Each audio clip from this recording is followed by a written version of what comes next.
পবিত্র রমজান মাসে আল্লাহ তাআলা আমাদেরকে এত পরিমাণে বরকত দিয়েছেন।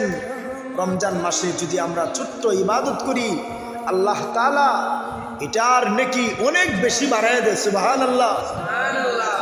এই জন্য ভাই, এই রমজান মাস অনেক দামি মাস। রমজান মাস তো প্রায় শেষের কাছাকাছি। আজ এতগুলি মানুষ আমরা একসাথে জড়ো হয়েছি, হয়তো আর কোনোদিন হইতেও পারবো, নাও হইতে পারবো, ঠিক না বে ঠিক? এই জন্য এই রমজান মাসে আল্লাহ তাআলা এমন কিছু স্পেশাল আমল দিয়েছেন, উপহার দিয়েছেন আমাদেরকে। রমজানে বান্দা ইফতার করে আল্লাহ তাআলা এটার ভিতরে অনেক পরিমাণে বরকত দিয়েছেন।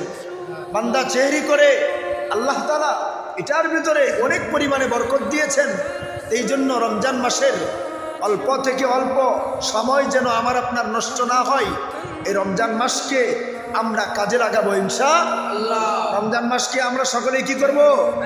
কাজে লাগাবো তো ইনশাআল্লাহ।